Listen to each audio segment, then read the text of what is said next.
In the heart of Berlin, the Zoological Garden stood as a monument to scientific achievement and imperial ambition. Yet as National Socialism swept through Germany, it became a stage for Nazi ideology, entwined with Germanic mythology. Today we explore a curious artifact, a letter sent in 1910 from Chengdu, now spelled Chengdu, the capital of Sichuan province, China. The letter is going to a Dr. Ludwig Heck, the Berlin Zoo's director. This is the story of the two directors of the Berlin Zoo, father and his son Lutz, who would continue his work and their tenure during the rise, life and fall of the Third Reich. We'll also uncover the Nazi obsession with sacred trees, the SS project tied to Lutz Heck, the zoo's tragic wartime fate, the controversial human exhibitions of the imperial era, and the contrasting destinies of father and son. Who were the Hecks? And how did their zoo serve the Third Reich? I'm your postal history curator Joseph, and this is the story of Hitler's zookeepers. In the late 19th and early 20th centuries, zoos were scientific showcases reflecting colonial power and the wonders of nature.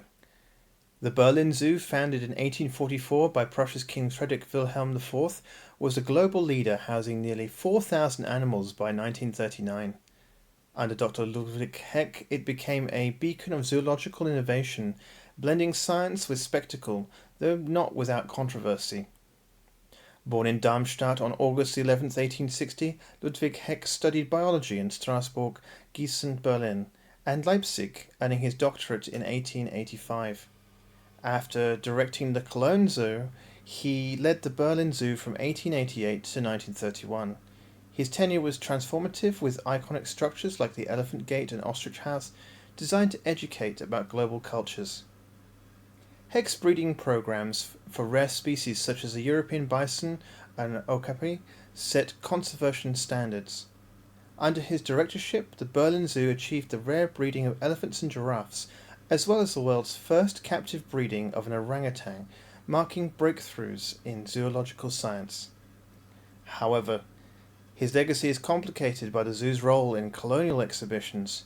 Between 1892 and 1931, at least 11 Volksschau or ethnographical exhibitions were held at the Berlin Zoo, displaying exoticized people from Africa, Asia and other regions, often in staged villages or performances that reproduced racial stereotypes, aligning with the era's colonial and commercial ambitions.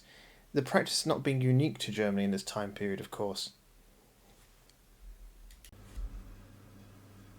His works, like Living Pictures from the Animal Kingdom, published in 1899, and Cheerful Serious Life Confessions of a Zookeeper, published in 1938, cemented his global influence, fostering ties with institutions as far away as Asia. As National Socialism rose, the Berlin Zoo was drawn into the regime's orbit. Ludwig Heck, a respected scientist, secured funding through ties with Nazi elites, receiving the Gotha Medal für Kunst und Wissenschaft, the Goth Medal for Art and Science, from Adolf Hitler on his 80th birthday in 1940, the Nazi state's highest cultural honour. Unlike his son, Ludwig had no direct involvement in SS projects and continued on in an advisory capacity at the zoo after his tenure, although his alignment with the regime facilitated zoo operations. His political sympathies were quite obvious in the period, with this documented retort from his 1938 memoirs. He claimed, "My sons have often said you were already a National Socialist, preaching the National Socialist worldview long before the word was invented." However, on this claim, this is an exaggeration. not invention. The term National Socialism emerged in the late 19th century among nationalist circles, notably with Alfred Lutz, a German physicist and biologist and social Darwinist.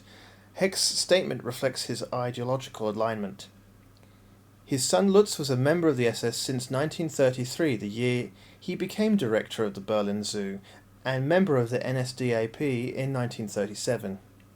Lutz Heck also received a scholarship from the Affenanlage, the SS pseudoscientific research arm, for the project Wald und Baum, which was a focus on the forest and tree in Aryan Germanic intellectual and cultural history. This project, and Ludwig Lutz himself, was also supported by Hermann Goering, for whom he supplied lion cubs and went on hunting trips together on Goering's personal hunting reserve in Bild forest. In July 1934, Goering was appointed Reich Forstmeister with the rank of Reichsminister as the head of the newly created Reich Forestry Office, though in hunting-related matters his designation was Reichsjägermeister, the Reich Master of the Hunt. It was in this professional capacity, at least, that Goering worked with Lutz in his backbreeding program to crossbreed the European bison with the Canadian wood bison, which had been supplied by Canada on German request from 1935 to 37. Lutz and Goering's aim being to resurrect the, so to speak, the Orok and reintroduce the Heck cattle into the Białowieża forest in Poland. The Orok being a large wild bovine that once roamed Europe and was seen as a symbol of strength and a primeval German animal.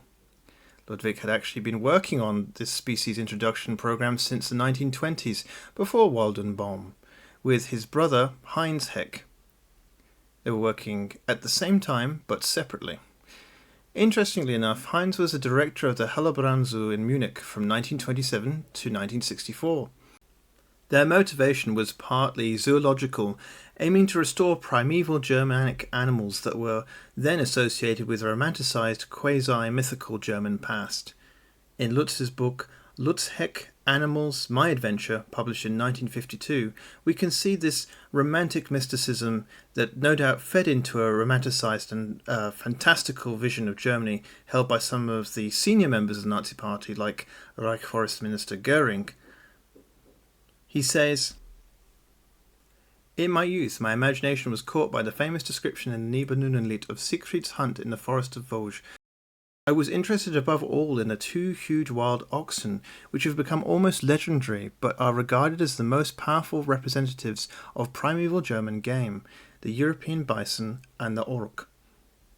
Lutz here references the Nibelungenlied, which is a Middle High German epic poem, composed around 1200 CE. It tells the story of a hero Siegfried, amongst others. It's a tale of heroism, betrayal and tragedy, rooted in Germanic legend and mythology. The horn resting on the map of the Białowieża forest in the picture is likely from one of Heck's Orok specimens.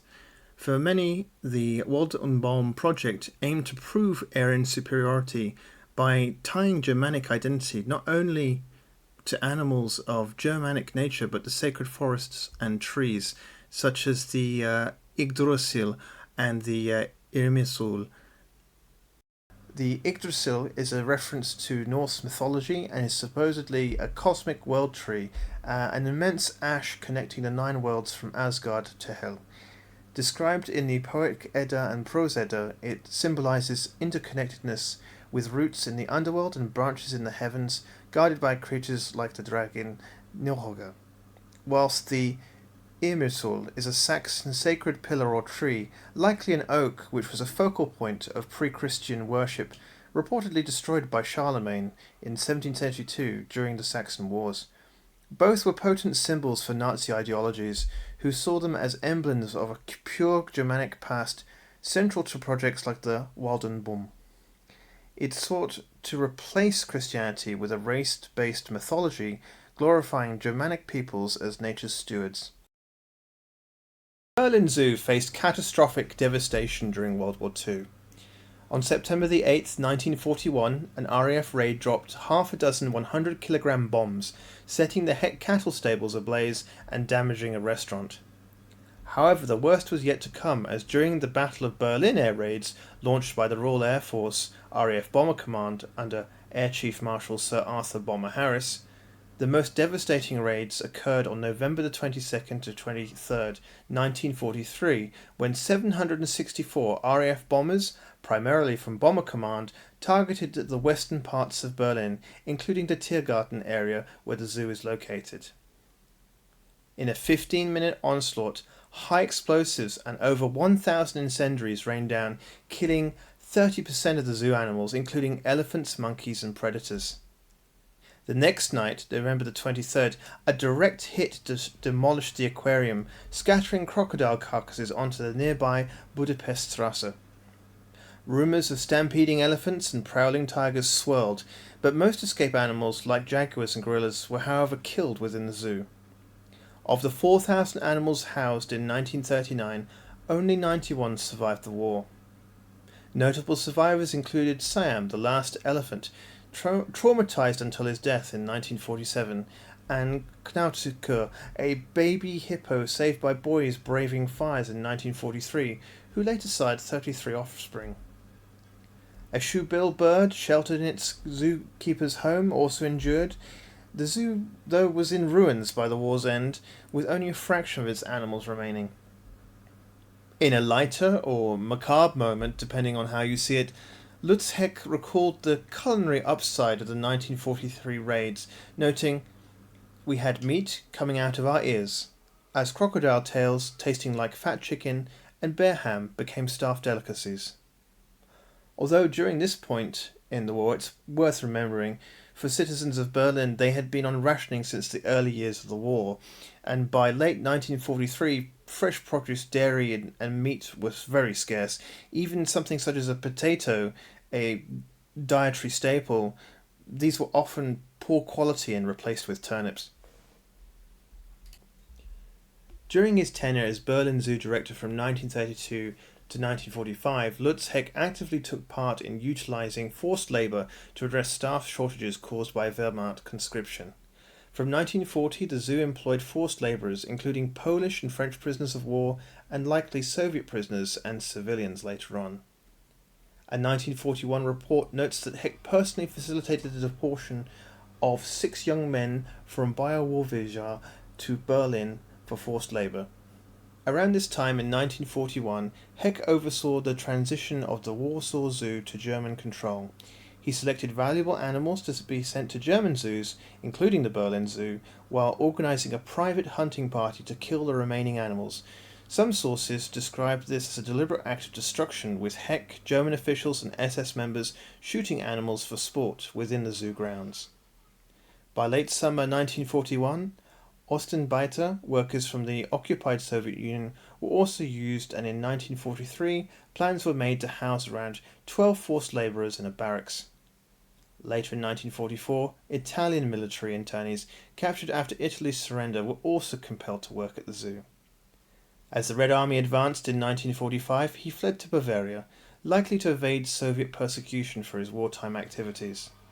The British took control of the zoo in 1945, appointing Katharina Heinroth as director, the first woman to earn a doctorate from the University of Breslau Zoological Institute. Under her leadership, the zoo rebuilt itself, reconstructing the antelope house and aquarium in the following years, making a slow recovery from its wartime ordeal. Okay, so let's analyze this cover from Chengdu, modern-day Chengdu, sent in 1910 to Dr. Ludwig Heck, director of the Berlin Museum. So, here we have a double-registered 3rd of January 1910 cover, and we can see that it's first registered by this bottom mark of Chengdu, the Chengdu registration mark here. And then to the left of this, we can see that it's been franked by a pair of 10-cent blue imperial coiling dragon types, tied by 2 of 3 3rd of January bilingual circular date stamps. Note, interestingly, here the absence of the year date slug. in these examples, which is an error compared to other marks from the time period. Above the franking, we have the second registration here in Peking, as we can see at the top here, as it's endorsed in manuscript, which is quite standard. It's being sent via Siberia. It'd be far more interesting if it was Port Arthur, but they usually do go via the Siberian route. Moving on, we also see an indistinct circular transit, circular date stamp here, although I'm not quite sure what that might be. So continuing its journey, if we turn the cover over to the reverse, we can see that it continued onward to the port of Hankow, and then finally made its way to the capital Peking, received here sometime later in January. And then from there, finally, it went on to Berlin, being received with this Berlin CDS here on the 6th of February 1910.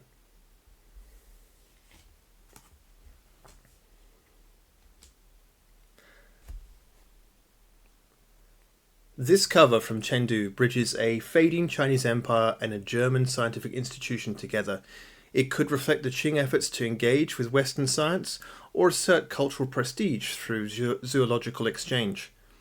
For Dr. Ludwig Heck, it underscores his global stature as an international man of zoology. Years later, his legacy was honoured on a German postage stamp, recognising his contributions to the field. He lived out his later years, passing away in 1951 at the age of 90. His reputation as a zoologist being assured, with his son dying in 1983, but his legacy tainted through his Nazi affiliations. Thank you for watching. Please like, comment and subscribe, and I'll see you on the next one.